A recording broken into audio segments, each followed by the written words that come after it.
안녕하세요. 이혼하거나 고쳐 살거나 주쌤입니다. 남편이 바람 피운 것을 걸리고 나서 어떤 말을 제일 먼저 하던가요? 어떻게 알았어? 당신이 생각하는 그런 사이 아니야. 그냥 술집 여자야. 바깥에서 두세 번 만나서 술 마시고 뭐 그게 전부야. 이런 이야기를 많이 할 겁니다. 그 얘기를 들으면 아내분들이 아 정말 별 사이 아닌가 보다. 그렇게 오래된 사이도 아닌가 보다 생각하기가 쉽지만 나중에 증거를 캐면 캘수록 아 얘네가 생각보다 깊구나, 생각보다 오래됐구나 하는 것을 알게 되죠. 그래서 어떤 것을 보면 이 둘 사이가 깊다는 것을 알 수가 있는지에 대해서 오늘 이야기해 보려고 합니다. 구독과 좋아요 눌러주세요. 첫 번째는 가정의 소홀한 것으로 알 수가 있습니다.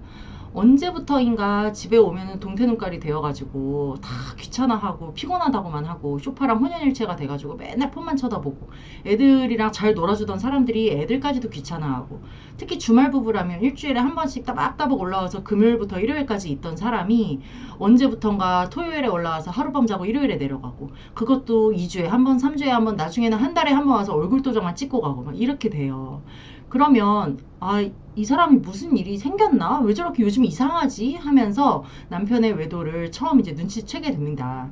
그런데 바람난 사람들이 다 이렇게 가정에 소홀하지는 않아요. 어떤 남자들은 아무런 티도 안 나고 오히려 잘해주는 경우도 있습니다.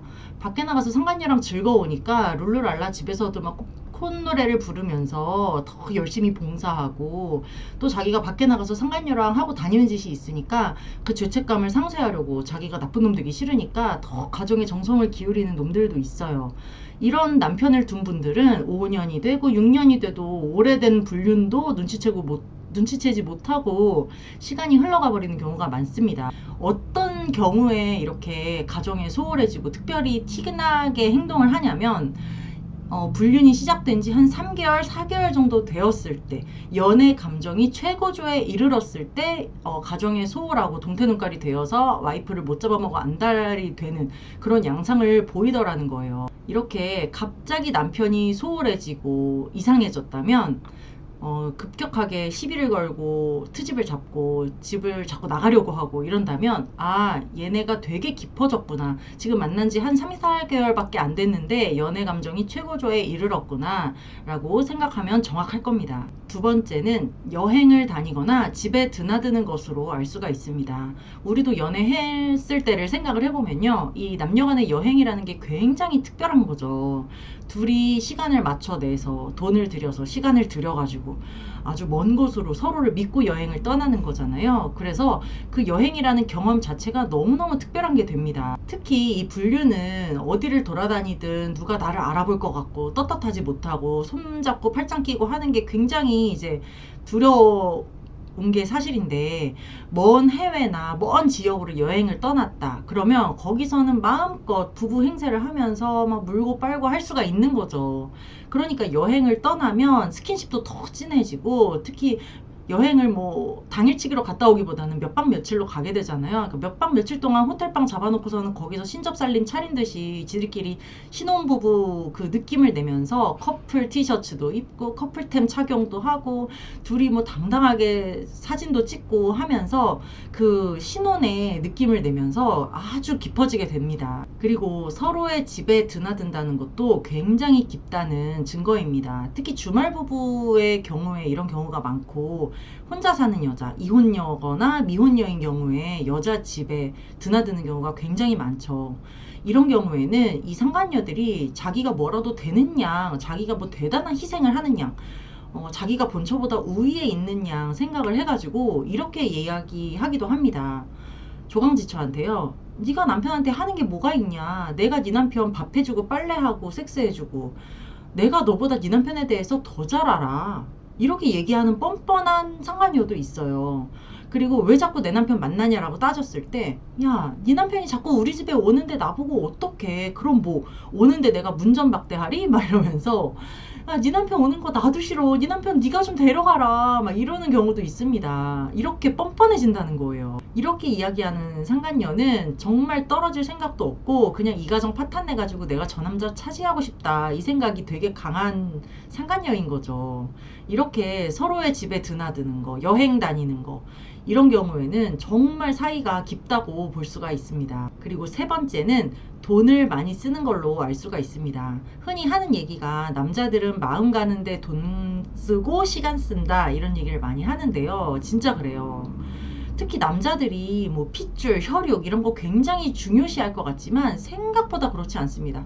제가 이 일을 하면서 맨날 느끼는 건데요. 남자들이 뭐 자식 생각하는 거 아주 얄팍하구나. 그냥 잘난 자식만 지 자식이고 꿀만 빨고 싶을 뿐이지 지 자식에 대해서 막 책임감을 느끼고 막 이런 거 생각보다 없어요. 그런 거는 진짜 이 인간 사회에서 가부장제에서 만든 환상이고 이 주입된 고정관념일 뿐인 거지 실제로 이 남자들이 자기 자식 생각 안 하더라는 거예요. 오히려 자기 자식보다는 나랑 지금 현재 섹스하는 여자, 나 지금 좋다고 하는 여자, 나 우쭈쭈 해주는 여자가 더 소중한 존재라고 느껴가지고 그 여자한테 자기 돈 다 퍼주는 경우가 너무너무 많습니다. 그래서 지 자식 낳아서 키우는 본처한테는 꼴랑 100만원, 200만원 생활비랍시고 생색내면서 갖다 주면서 상간녀한테는 몇백만원짜리 명품백 사다가 바치고 막 오피스텔을 얻어주고 차를 사주고 막 이지랄 하는 남자들이 너무너무 많아요. 그래서 이제 아내분들이 충격을 받는 게 이 새끼 나한테 뭐 월급 못 받는다고 월급 줄었다고 뭐 주식해서 말아먹었다고 생활비를 이렇게 줄여가지고 나랑 애들 정말 돈 한 푼에 벌벌 떨게 만들더니 상간녀랑 무슨 호텔 뷔페를 쳐다니고 난리가 났었네. 고급 호텔만 쳐다녔네. 막 이런 거를 보고 너무너무 충격을 받으시죠. 상간녀와 깊다는 것을 알 수가 있는 부분입니다. 그리고 네 번째는 서로의 지인이나 가족을 만나는 것에서 알 수가 있습니다. 이런 경우 많죠. 상간녀의 가족들, 상간녀 자식들을 남편이 만나서 밥을 사줬다든지, 뭐 상간녀랑 남편이 데이트를 하는데 뭐 대여섯 살짜리 어린 내 애를 데리고 가가지고 놀이동산에 갔다든지, 뭐 그리고 남편의 친구들 동창 모임이 있는데 내가 다 아는 친구들인데 그 모임에 상간녀를 데리고 와서 인사를 시켰다든지 이런 거를 알게 되면 아내분들이 정말 정말 배신감을 느끼게 되죠. 어떻게 자기들 지인들까지도 이렇게 소개를 하면서 창피한 줄도 모르고 저렇게 멀쩡한 사람 행세를 했을까? 정말 내가 다 나쁘끄럽다. 고개를 들고 다닐 수도 없다. 이렇게 생각을 많이 하시는데요. 이렇게 바람 피우는 사람들은 부끄러운 것도 모르고 뭐 도덕 윤리 이런 게 아예 망가졌기 때문에 다른 사람들이 나한테 손가락질 한다는 생각조차 못해요. 그렇게 서로 당당한 척을 막 하면서 사는 거죠. 이렇게 서로의 측근들을 소개시키고 서로 만나고 했다는 것도 이들이 굉장히 오래됐고 앞으로도 길게 가고 떼내기 어려울 것이다 라는 것을 짐작해 볼 수 있습니다. 그리고 다섯 번째는 남편이 이혼 요구를 하는 것입니다. 사실 이 이혼 요구에 대해서 아내분들이 많이 오해를 하세요. 남편이 이혼 요구할 때 이렇게 얘기를 하거든요. 걔는 정리했어. 너한테 걸린 다음에 바로 정리했잖아. 그런데 나는 걔는 정리했어도 너랑도 나는 못 살겠어. 너랑 이혼하고 싶어. 걔랑 나는 이미 끝나고 별 사이 아니야. 그런데 너도 한번 생각해봐. 너랑 내가 행복했니? 너랑 나도 이혼한 거나 다름없이 살았잖아. 그리고 네가 내 치부를 다 봤는데 내 밑바닥까지 다 보고 우리 서로가 이렇게 사이가 틀어졌는데 정이 오만정이 다 떨어졌는데 너랑 내가 살 수가 있겠니? 우리는 이혼하는 게 맞아. 이미 이혼한 거나 다름없다고 나는 생각하고 있었어. 막 요지라를 하면서 걔랑 상관없이 너랑도 안 살겠다 이런 얘기를 막 하면은 아내분들이 가슴이 철렁해가지고 내가 진짜 너무 내가 이 사람 바가지를 긁었나? 내가 너무 닥달하고 지랄했나?